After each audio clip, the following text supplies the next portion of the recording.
Thanks, Charlie. For more than 30 years, a history project for students at the Mississippi School for Mathematics and Science has been a tradition on Columbus's spring pilgrimage. Tales from the Crypt introduces visitors to some of the city's former residents in a unique way. Anthony Jenkins Jr. talked with those involved about their nearly year-long effort to educate and entertain their audience. He joins us live from Friendship Cemetery. All right, as you can see, Grace, right behind me is the students, and they tell me the tales from the crypt is where history comes to life. They have been having months of research and hard work going into tonight's live performances as they bring new life to those buried here at the Friendship Cemetery.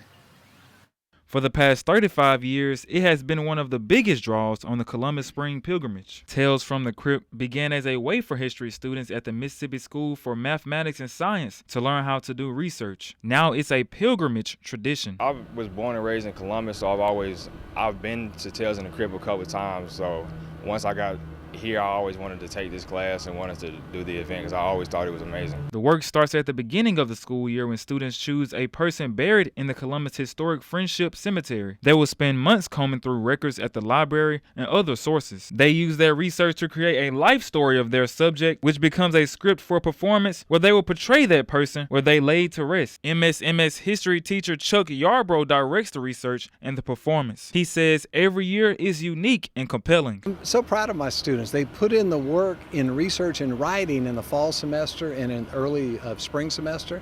And then they put in the work in learning how to become competent presenters and performers. And guests to the cemetery are going to see a real treat.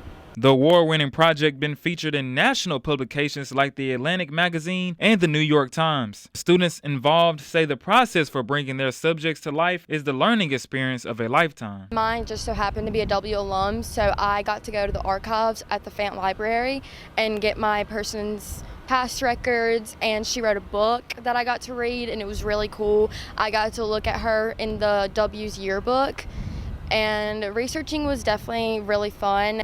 I feel really accomplished just seeing all of the fruits of my labor being, shown to everyone who's interested. All the proceeds from the performance go to local charitable causes. Yarbrough says over the past few years, they have been able to donate more than $50,000. Tonight's performance began at 7, and these students will return back to the Friendship Cemetery on April 9th and then on April 11th. Telling your story live here in Columbus, Anthony Jenkins Jr., WCBI News.